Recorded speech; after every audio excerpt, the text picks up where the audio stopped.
እንዴት መጨረሻው ይሄ ሆነ?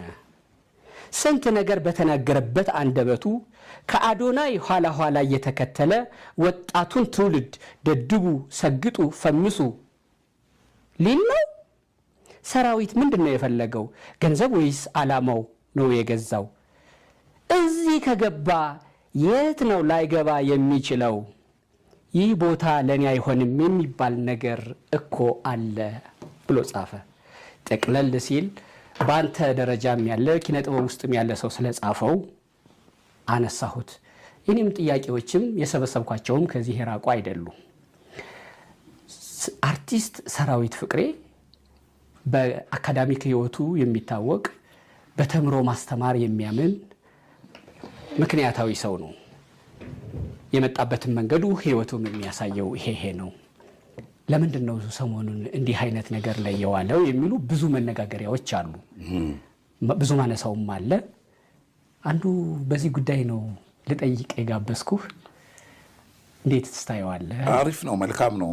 ምክንያቱም ሰሞኑን ብዙ በሶሻል ሚዲያው ላይ የሚወራ ወሬ ስለሆነ እናንተም ሶሻል ሚዲያው ላይ ስላላችሁ፣ ስለዚህ ይህንን ነገር ማወቅና ምንድን ነው ምን ነካው የሚለውን መልስ በፈለግ የባለሙያም ድርሻ ስለሆነ ለዛ ነው ጋበዝከኝ ይመስለኝ። ወቅታዊ ጉዳይ ነው። ስለዚህ ጥሩ ነው።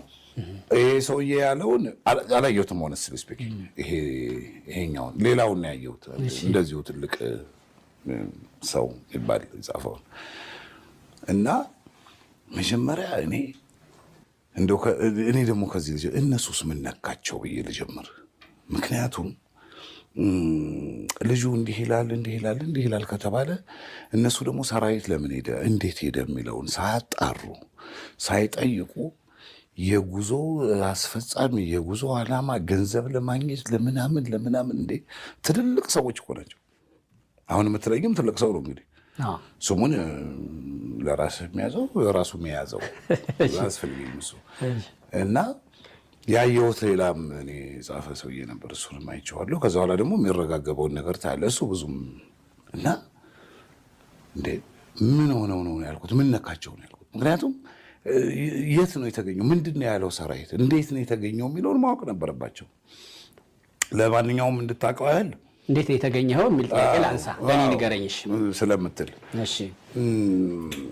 የጠራን አፍሮሃብ የሚባል ድርጅት ነው በኢስት አፍሪካ የቲክቶክ አዋርድን ሊያዘጋጅ፣ ከዛ ሲቀጥል ደግሞ ቱር ሊያረግ ምናምን ተባለ ድርጅት ነው እና